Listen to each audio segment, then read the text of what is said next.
So what is going on, Kingdom Hearts fans? What is going on, Nintendo and Kid Icarus fans? Today we're going to be hopping into a death battle that we've been waiting on for the longest time. Our boy Sora versus Pit. If you're new to the channel, go ahead and hit that subscribe button.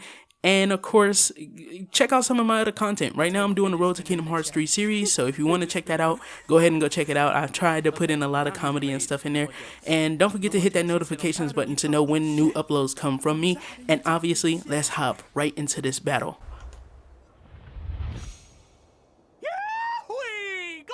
Boy, what the fuck? What the hell? What he said? So, That was a good laugh, though. That was a good goofy laugh.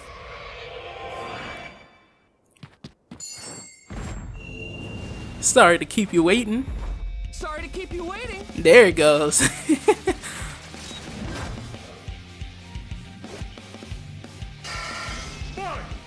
Alright, so win or lose, I'm gonna give my thoughts on how I feel about it. I did watch like their battle descriptions, however I didn't want to put all of that stuff, all of their content just into my video because of course they worked hard on it. Go check out the original video as well.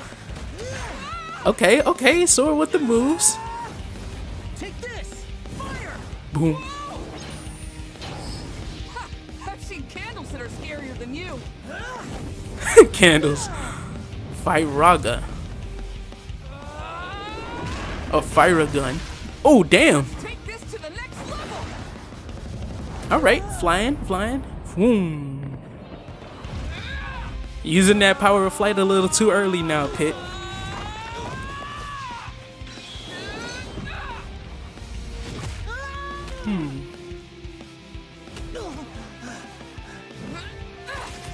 Now they do make some contradictions in like their calculations, and I'll go through that in at the end here. They do it for both of them, for Sora and Pit, so I'm not being exclusive just because, of course, I said that I think Pit will win a true fight between them. In my battle, I'm gonna go through it. It's actually going to be very unbiased. Oh, you can teleport? Mind blown. Let's see what you think of this. Whoa! Close shave.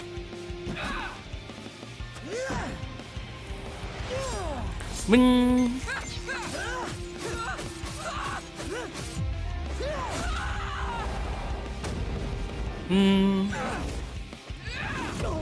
Move.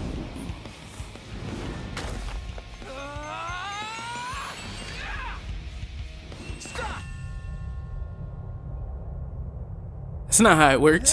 That's not how it works. It's more so like a field that stops.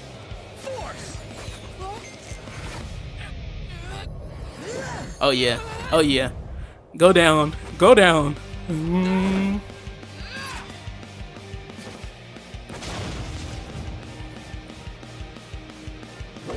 Alright, me boy. You said it. Okay. They going for it. They're going for it. Done.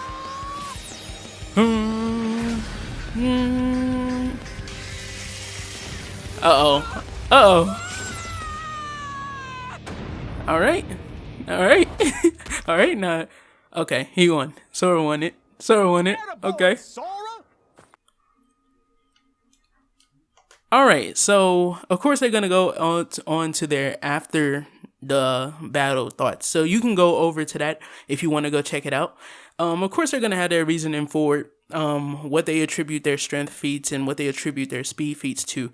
Now, when you watch the full video, something that I want you to keep in mind is that they, I guess you could say Death Battle, try to keep their battles as close as possible. This is why people feel like the characters are misrepresented and stuff, because when you have like certain things that happen within a series, you know, you kind of get that situation to where it's kind of like, oh shit, you know, if we're going to put them in a battle anyways, we might as well use a point in which they're, of course, using strength comparable to each other. So let's say with the way that Bleach ended, the way they reduced Naruto was he only was allowed to use Biju mode until he used the Ashura Kurama mode and pretty much obliterated Ichigo. So the Biju mode, I guess you could say, is what they would attribute Ichigo's strength to compare to Naruto's at that point in the story. So by the end, they attribute Ichigo's strength to at least to be on par with Bijimo Naruto. And this is why we see the same shit with Superman, in which a lot of people want to complain about how they made Superman win both of those fights,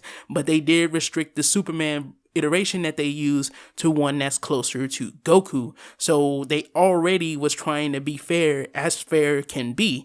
And I feel like that's the same thing that they did here, because when it comes to the second armor set, the second armor is fucking phenomenal. The second armor is supposed to be said to withstand anything or almost anything. Another thing too is that Sora specifically uses things like stop and of course gravity.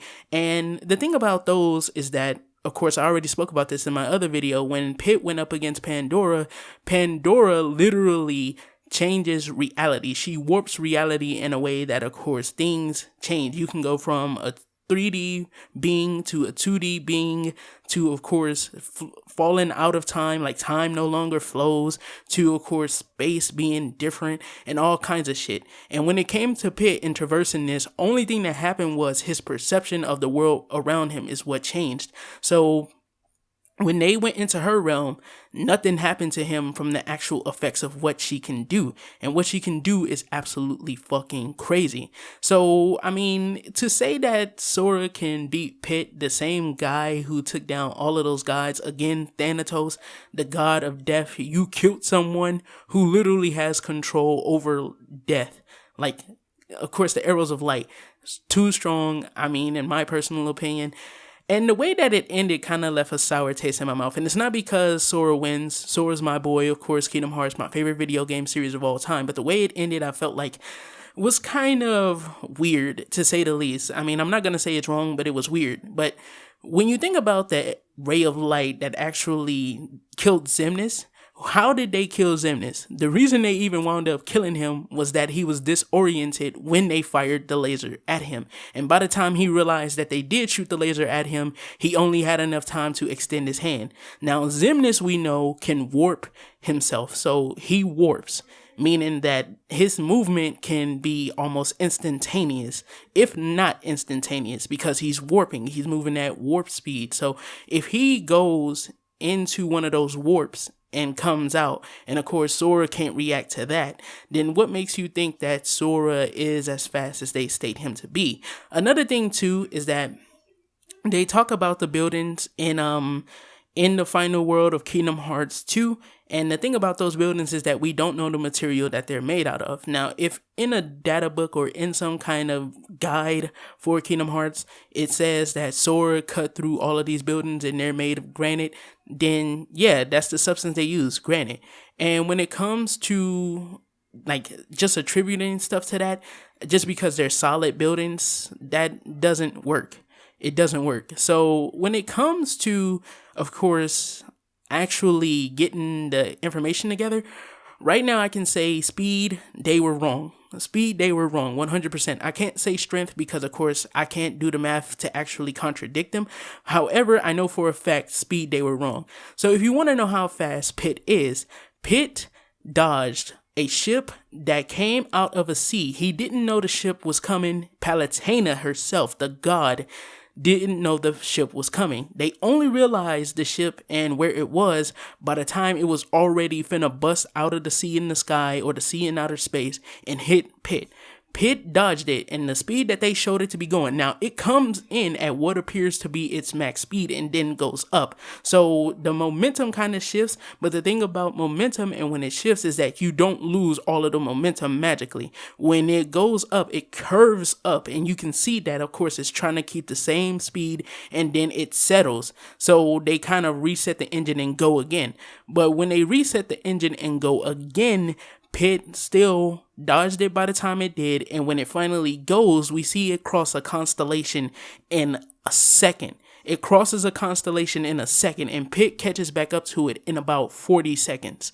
So to say that Pit is slower than Sora, or slower, my bad, I just bumped the mic. To say that Pit is slower than Sora or slower than one of his attacks, wrong, just straight up wrong, because Sora, in order for Sora's attacks to be as fast as, of course, that ship, It would have to be as fast as how fast the gummy ship travels to worlds. Now, the gummy ship and how it works is that there's a hub world and then there's the little mini missions before you go into the actual world. But let's just take the hub world in for a second. So let's say they come to the actual world, like kind of going, it's kind of like you still got to travel to the world. And those little missions take about like 2 to 3 minutes. So with the gummy ship moving that fast, if let's say from the point that you start the mission is the actual travel distance between one world to another world, that takes 2 minutes. Pit catches back up, at least it takes 2 minutes. Pit catches back up to that fucking ship in like seconds. Every flight segment takes at least 40 to 2 minutes. So they're right there in the same time frame. So do you think that anything Sora can do can go from, of course, the Destiny Islands all the fucking way to Twilight Town? Do you think any attack Sora has can go from the Destiny Islands all the way to the world where the land of dragons? Do you think anything that Sora has can go from, of course, the Destiny Islands all the way to Traverse Town? If the answer is no, if you don't think that it can travel that fast in literal seconds, if you don't think he can move something that he can throw out can move that fast, then none of his moves are faster than Pit. Because the constellation, although it's represented in that weird way, it's still said to be a constellation. And constellations are only stars that burn bright enough to make an image in the sky due to the fact that their brightness is, of course, more expressive to us here on Earth than, of course, other stars. And that's what constellations are. So that doesn't mean that they're absolutely close to each other. They can be millions, if not billions of miles apart. And if we take that and apply it to Kid Icarus Uprising, and of course go with the idea that the way it's represented in Kid Icarus Uprising is just something so that way the constellations can fit into the image on the 3DS screen without, of course, it looking like everything is so bunched the fuck out and small and apart from each other, then Pit can cross a constellation in fucking seconds. He can cross a constellation in seconds. This means at his top speed, he should have been flying in circles around Sora, period.